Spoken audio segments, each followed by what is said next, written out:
Il n'y a pas qu'en France que l'heure est à la gronde populaire. En Grande-Bretagne aussi, les syndicats et les travailleurs battent le pavé. Pas de réforme de retraite à l'horizon, c'est l'inflation, la vie chère et pour de meilleurs salaires que la population se mobilise. Plusieurs secteurs sont à l'œuvre, les services publics, le rail, les enseignants, les infirmiers sont en première ligne. Ce sont même les infirmières et les infirmiers qui semblent être devenus le symbole de cette contestation sociale. Le 7 février, mardi, exactement comme chez nous, les rues étaient, également comme ici, noires de monde. Pour l'instant, Rishi Sunak, le Premier ministre, arrivé à la tête du gouvernement britannique après des mois d'instabilité, depuis le départ de Boris Johnson et après avoir reçu l'aval des députés, ne cède pas pour le moment.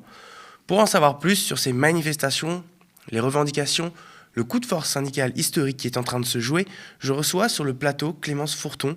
Elle est maîtresse de conférences et en études anglophones à l'Université de Lille et spécialiste des mouvements sociaux. Bonjour Clémence. Bonjour. Merci beaucoup d'avoir accepté l'invitation. Avec plaisir. Alors tout d'abord, très sommairement, est-ce que vous pourrez approfondir un petit peu, est-ce que vous pouvez nous expliquer un petit peu la mobilisation sociale qui se joue en ce moment en Grande-Bretagne ? Donc, comme vous l'avez dit, c'est une mobilisation principalement syndicale qui est menée par un ensemble de syndicats dans les services publics et dans le secteur privé. Donc il y a aussi des secteurs manufacturiers, les dockers, les téléconseillers. Enfin, il y a un ensemble de professions qui se mobilisent également dans le secteur privé, même si effectivement actuellement c'est le secteur public et les travailleurs des services publics qui sont en première ligne. La revendication, elle est principalement salariale. C'est vraiment la porte d'entrée de ce mouvement, c'est-à-dire avec une inflation à 2 chiffres, avec aussi, et ça joue beaucoup, des salaires qui en termes réels n'ont pas augmenté, ont même diminué au cours des 10 dernières années. Voilà, les infirmières notamment ont perdu plusieurs milliers de livres en salaire par rapport à il y a 10 ans, et donc en pouvoir d'achat également. C'est ça qui motive la colère sociale actuelle. En fait, tout ça est parti aussi d'une politique, quand les conservateurs sont revenus au pouvoir, justement, il y a un peu plus de 10 ans, sur une politique, justement, d'austérité salariale au sein de la fonction publique anglaise. Tout à fait. En 2010, donc, ils attribuent, en fait, la crise de 2008, la crise financière de 2008, ils attribuent cette crise, non pas certes, à des excès dans les marchés financiers, mais aussi à une mauvaise gestion des finances publiques par le Parti travailliste. Et en fait, ça justifie... La marotte austéritaire qu'il y a partout en Europe. Exactement, cette espèce de consensus de crise de la dette, etc., qui est une construction rhétorique, idéologique, et qui justifie donc des restrictions budgétaires très très fortes. On avait par exemple dans les collectivités locales, territoriales, plus de 30% de budget en moins du jour au lendemain. Donc cette austérité qui s'organise de 2010 principalement jusqu'à 2015, mais même jusqu'au Covid, en fait, jusqu'à 2020, où là, on va changer de logiciel, comme on dit, de politique publique, parce qu'il va y avoir un réinvestissement, notamment dans la santé, sous la pression de l'épidémie. Mais en tout cas, donc, on parle maintenant d'une décennie d'austérité, en fait, de 2010 à 2020, où il y a ces réductions budgétaires qui se traduisent par une dégradation des conditions de travail, de la qualité des services publics et des salaires des travailleurs, travailleuses du service public. Et donc, ce qui est intéressant maintenant, c'est que certes, on a cette revendication salariale qui est première, qui est primordiale, mais en fait, autour de celle-ci s'articule un discours sur la qualité des services publics. C'est-à-dire qu'on dit, par des biais, par exemple, la question de la fidélisation des travailleurs, travailleuses du service public. Si vous voulez un nombre d'infirmières, d'infirmiers suffisant dans les hôpitaux, actuellement, il y a 130 000 postes qui sont vacants dans le service de santé anglais. Si vous voulez fidéliser les gens pour qu'ils restent, les soignants, les soignantes, il faut les payer correctement. Donc, via cette question salariale, on a en fait derrière la question de la qualité des services publics qui émerge et qui revient 10 ans après le début, plus de 10 ans après le début de cette cure d'austérité. Oui, parce que finalement, c'est un petit peu tout le modèle social britannique qui est contesté, finalement, qui est remis en question par ces manifestations. Un modèle social qui, d'ailleurs, est détricoté depuis les années Thatcher. Tout à fait. On considère, les historiens de l'État social britannique considèrent qu'en gros, c'est à partir du début des années 80 que vous avez une érosion progressive du modèle social d'après-guerre qui est établi dans les années 45-48, comme en France d'ailleurs, où vous avez le Conseil national de la résistance. Vous avez un équivalent en Grande-Bretagne avec le gouvernement travailliste de Clement Attlee dans les années 45-48. Donc, à partir des années 80, il y a un détricotage qui se met en place par une baisse des budgets, par une externalisation, donc une forme de privatisation dans certains services, dans la santé par exemple. On avait à l'époque, jusqu'au début des années 80, vous aviez la restauration, le ménage, les gens étaient des fonctionnaires. Et à partir des années 80, ça s'est externalisé progressivement. Le rail est totalement externalisé, également l'énergie, mais aussi la Poste, plus récemment, 2013, la Poste. Voilà. Donc vous avez progressivement, pendant donc, près de 40 ans, en fait, une dégradation du modèle social. Et là, vous avez, avec la question du système de santé et des grèves qui s'organisent autour de celui-ci, mais pas seulement, mais disons que, si vous voulez, le système de santé est un peu ce qui reste de cette époque de 45. Ouais. Vous avez peut-être vu le film de Ken Loach, The Spirit of 45. Bon, il montre bien comment, dans ces années d'après-guerre, il y a la construction de ce modèle social. Ce qu'il en reste aujourd'hui, c'est principalement le service de santé, avec des problèmes massifs, un sous-investissement néanmoins. Voilà. Mais il reste quand même un service public de santé accessible à toutes et tous. Oui, c'est pas comme le rail, par exemple, qui lui a été complètement privatisé. Voilà. Pour les conséquences qu'on sait, d'ailleurs, augmentation des prix, les retards fréquents, des infrastructures déclinantes, etc. Et puis, évidemment, tout le problème qu'il y a pour les usagers, en fait. Exactement. Il reste quelque chose du service de santé, du NHS. Et donc, le problème qu'ils ont, les conservateurs, actuellement, c'est que le NHS, il incarne, donc il a de la valeur pour lui-même. Les Britanniques, ils sont très attachés. Voilà, on dit que c'est une forme qu'il y a une forme d'attachement irrationnel, si vous voulez, à ce système de santé. Mais en fait, au-delà de lui, il incarne aussi ce système, cet état social post-45. Donc les conservateurs sont un peu mis face à leurs contradictions, c'est-à-dire c'est très bien de dire on adore le système de santé, on veut le sauver. À un moment donné, il faut mettre les moyens si vous voulez qu'un système de santé publique fonctionne. Oui. Alors, tout ça, c'est pour en revenir au mouvement syndical, oui. C'est un mouvement qu'on dit historique. On n'avait peut-être plus vu ça depuis les mécontentements des années 78-79. Oui, et peut-être aussi depuis la grève des mineurs de 84-85. Donc ces deux moments, 78-19 et 84-5, c'est des grandes défaites du mouvement ouvrier et qui ont été aussi utilisées par le Parti conservateur Thatcher en 84-85 pour légitimer un discours antisyndical en fait. Oui, et des lois antisyndicales d'ailleurs. Et des lois, absolument. C'est pas seulement dans le discours. Il y a une vulgate antisyndicale très prégnante, mais il y a aussi un arsenal législatif terrible pour les syndicats. À la fois, donc, pour mettre en œuvre une grève, il y a un ensemble de formalités bureaucratiques, administratives extrêmement pénibles, donc il faut organiser une consultation postale, il faut qu'il y ait un seuil de participation de plus de 40% parmi les syndiqués. Ouais. Il faut absolument être membre d'un syndicat pour pouvoir faire grève. Donc voilà, vous avez ces restrictions procédurales, si vous voulez, mais il y a aussi un ensemble de restrictions politiques sur le contenu des grèves. Donc, on n'a pas le droit de faire grève pour un motif politique.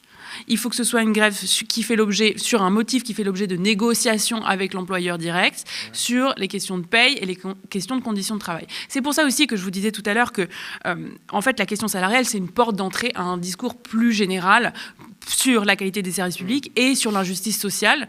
Donc, dans le public, ça va être ce dont on a parlé. Dans le privé, ça va être, vous aviez les dockers qui tenaient un discours sur les super profits, sur l'absence de taxation ou l'évasion fiscale des multinationales dont ils et elles dépendent. Voilà, donc... En fait, oui, c'est intéressant ce que vous dites, parce qu'effectivement, dans la loi britannique, il faut toutes ces contraintes. Il y a toutes ces contraintes. Oui. Il faut nécessairement que ça pose sur des... Donc, pour faire grève, il faut nécessairement que la question soit portée sur les salaires. Oui.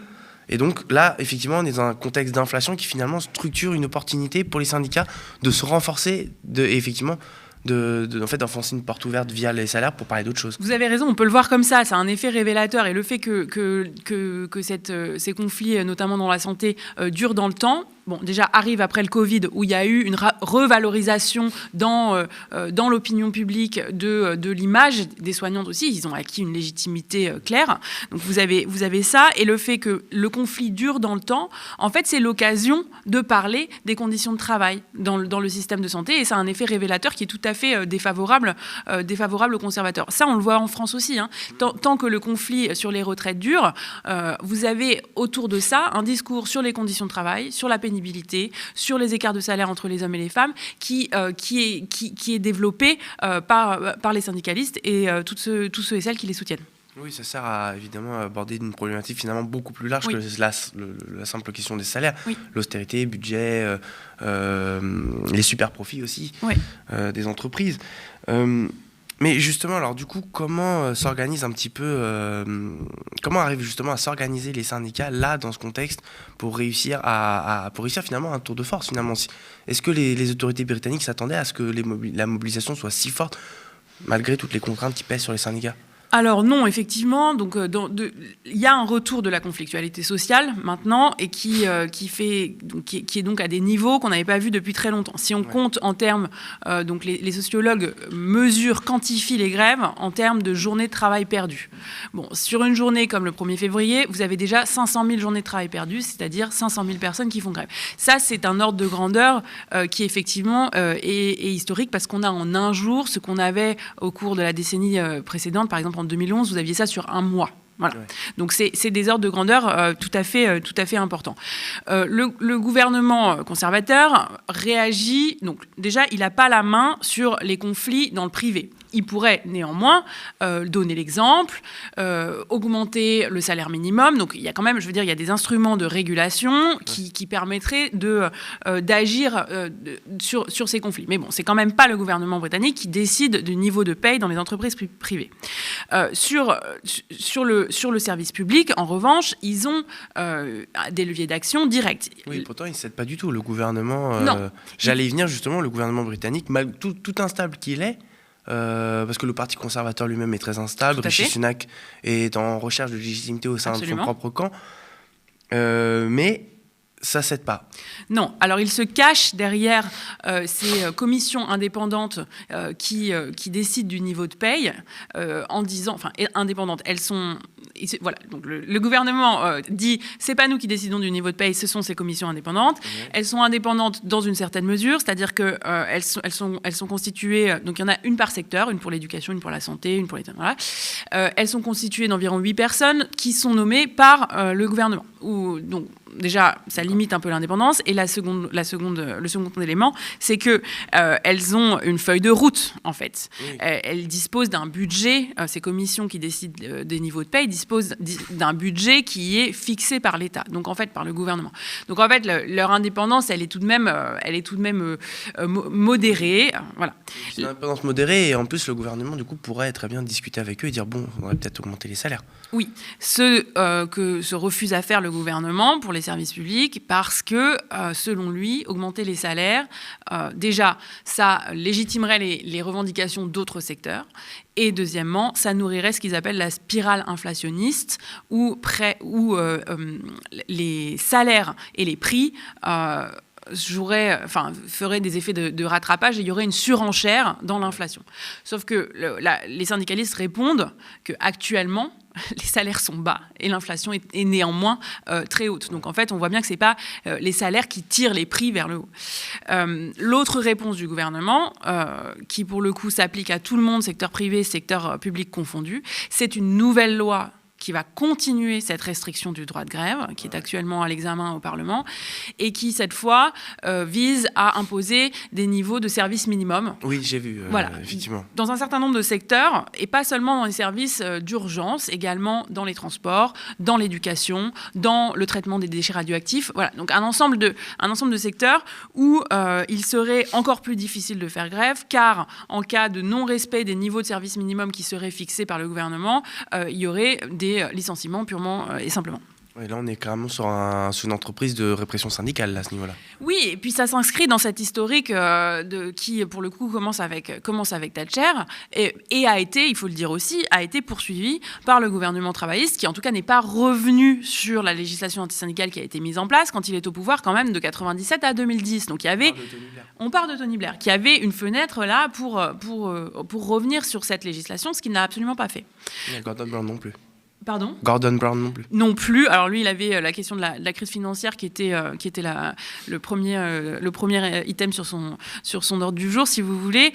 Le Parti travailliste, là, actuellement, sur la nouvelle loi antisyndicale, a voté contre, néanmoins. Ouais.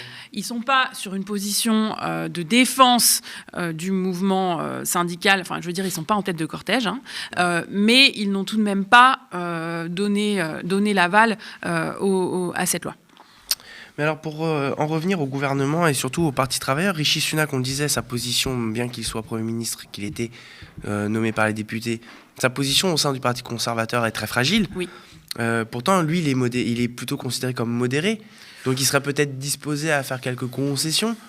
Est-ce qu'il veut se mettre dans la poche, justement, la partie la plus radicale et la plus droitière de son parti ? Ou est-ce que sur quel genre de stratégie politique il table là, actuellement ? Bon, moi, je ne dirais pas que c'est un modéré. Enfin, par rapport à Liz Truss, effectivement, il est un peu moins ultralibéral. Et lorsqu'il était ministre des Finances pendant le Covid, il a effectivement lâché du lest, donné une forme de soutien à l'économie, aux ménages, notamment sur les questions énergétiques.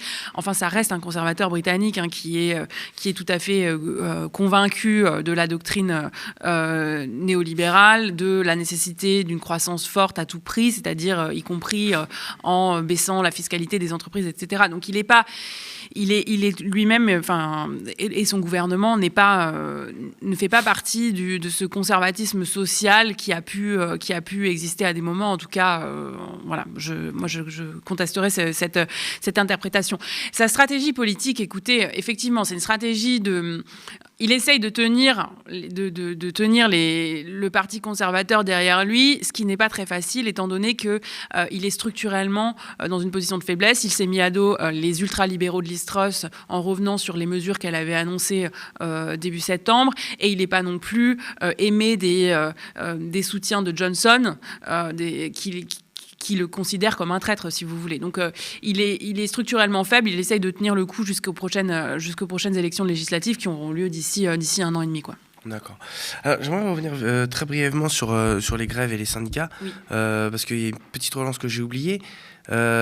C'est concernant les services publics, justement, et oui. Par exemple le rail, parce qu'on parlait justement des services de santé qui sont peut-être un peu plus conservés que les autres, mais il y a quand même, par exemple, le rail, on en parlait, qui a été privatisé. Est-ce que, par exemple, dans le discours et dans les revendications syndicales, au moins dans le discours, il n'y a pas est-ce que la question de la renationalisation du rail, par exemple, est posée ? Alors, elle l'a été au moment du passage à la tête du Parti travailliste de Jeremy Corbyn. Donc, il arrive en 2015 et à ce moment-là, il y a vraiment un programme de renationalisation qui est posé. Là, c'est plus tant le cas. Néanmoins, vous avez quand même des revendications propres au secteur et au fonctionnement des services publics. Ce que je veux dire par là, c'est que, par exemple, sans poser la question de la renationalisation, les cheminots critiquent la flexibilisation des horaires de travail, l'extension des journées de travail. Dans la Poste, sans parler d'une renationalisation, il y a une critique de l'ubérisation et de la destruction des statuts. Donc voilà, c'est pas mais à nouveau ce serait un discours politique, donc ce serait pas possible de porter ça en termes de revendications officielles. Ce serait possible de le faire dans la rhétorique autour. Pour moi, on n'en est pas là dans le discours syndical. C'est aussi parce que le gouvernement, le Parti travailliste, donc l'opposition actuellement, elle est sur une ligne sinon centriste, au moins de social-démocratie. J'allais y venir au Labour j'avais lu plusieurs analyses qui racontaient que le Labour était un petit peu largué justement par rapport aux syndicats et aux revendications syndicales. Effectivement, ils ne sont pas vraiment sur la même ligne politique. Non. Historiquement, le Parti travailliste est l'émanation des syndicats. En 1900, les syndicats se dotent d'un outil politique législatif pour porter leurs revendications ouvrières dans l'arène législative et politique. Aujourd'hui, vous n'avez plus cet effet de relais. Il reste des liens institutionnel, économique fort entre le parti travailliste et les syndicats. Les syndicats sont encore la principale source de financement du parti travailliste, et vous allez avoir des députés dans la frange de gauche du parti travailliste qui vont se faire les relais de la parole syndicale ou de la parole ouvrière. Néanmoins, la partie parlementaire, c'est-à-dire les députés du parti travailliste, sont dans leur grande majorité acquis à la cause centriste et social-démocrate. Donc c'est aussi pour ça qu'il n'y a pas une transformation du discours sur les conditions de travail en termes de renationalisation, en tout cas dans l'arène parlementaire qui occupe la majeure partie d'ailleurs de la couverture médiatique. Oui, parce que ce serait au Labour de traduire ça en proposition politique. Les syndicats, eux, ne peuvent pas le revendiquer officiellement à cause des lois antisyndicales, mais le Labour, lui, pourrait dire transcrire toute la rhétorique et la transformer en proposition politique, proposition de loi. Oui. Tout à fait, sauf que depuis Tony Blair et le décalage vers la droite du Parti travailliste, le parti travailliste britannique n'est plus un parti de transformation sociale profonde, n'est plus un parti socialiste en fait. Donc ils ne tiennent pas ce discours, en tout cas pas en tant que parti dans son ensemble, même si vous allez avoir ici et là des prises de position de certains députés individuellement en ce sens. Ils vont être sur une frange plus radicale, mais justement, j'ai vu que pour les législatives de 2024, les sondages étaient plutôt favorables au Parti travailliste. Bon, à 2 ans, les perspectives, puis en plus les méthodes de sondage dont on peut douter la pertinence. Voilà, mais en tout cas, ces sondages-là nous disent que le Parti travailliste pourrait être en tête. Mais est-ce que dans tout ça, l'aile plus radicale du Parti travailliste, dont Jérémy Corbyn, est-ce qu'ils pourraient tirer leur marron du feu de cette séquence sociale ? Alors oui, théoriquement oui, sauf que la tête du Parti travailliste n'est pas du tout sur cette ligne-là. Ouais. Bon, les sondages, on peut effectivement, par exemple sur le Brexit, les sondages avaient sous-estimé le vote Leave. Donc on peut discuter de la pertinence des sondages. Néanmoins, on est quand même là sur 20-30 points d'avance dans les sondages pour le Parti travailliste. À mon sens, c'est surtout lié aux difficultés du Parti conservateur, et c'est pas franchement un vote d'adhésion à ce que propose le Parti travailliste, qui en fait n'est pas très clair sur ce qu'il propose. Sur certains points, il y a des propositions qui sont faites, par exemple la taxation des super-profits, mais ça reste des mesures qui sont un peu en décalage avec le niveau de conflictualité sociale qu'on perçoit actuellement. Donc on va voir en fait. Il est possible que le Parti travailliste soit en train de faire une erreur stratégique en ne soutenant pas davantage et en des termes plus radicaux les revendications populaires. Oui, en termes de stratégie politique, il pourrait être plus judicieux justement qu'il s'aligne sur les syndicats. Oui, sauf que la doxa... redeviennent le relais des syndicats. Mais la doxa politique britannique, c'est qu'une élection se gagne au centre et que... comme en France d'ailleurs. Oui, et que le passage Corbyn a été une erreur monumentale, etc. Alors qu'en fait, si vous regardez en termes de nombre de voix, c'est en 2017, donc à l'élection portée par Corbyn, où Corbyn était le candidat qui serait devenu Premier ministre en cas de victoire du Labour, sur des positions beaucoup plus à gauche en fait. Et c'est à ce moment-là qu'ils ont augmenté leur part de vote. D'accord. Bah, rendez-vous dans 2 ans pour voir ce que ça va donner. Dans 2 ans, oui. Non, dans 1 an que je raconte. Un peu moins, entre les deux. Ouais. Je suis déphasé. Bah, merci beaucoup Clémence. Merci à vous. Merci beaucoup d'avoir accepté cet entretien. Je rappelle, vous êtes maîtresse de conférence à l'université... À Sciences Po Lille. À Sciences Po Lille, et donc spécialiste des études anglophones. Merci encore. Merci. Quant à nous, c'est la fin de cet entretien d'actu. Je le rappelle, notre objectif est de devenir une véritable chaîne de télévision et de pouvoir faire ce type d'entretien à la télévision directement. Mais pour y parvenir, nous avons besoin de nous développer. Ce sont de vos abonnements payants à partir de 5 € par mois et de vos dons réguliers dont nous avons le plus besoin. Car être à la télévision, c'est bien, mais y rester, c'est beaucoup mieux. Pour concurrencer, entre autres, les médias des milliardaires et vous proposer notre traitement de l'information sur la durée. N'hésitez pas à parler du média autour de vous et venir sur soutenez.lemediatv.fr pour nous soutenir si vous le pouvez. Merci à toutes et à tous d'avoir suivi cette émission et je vous dis ciao à toutes.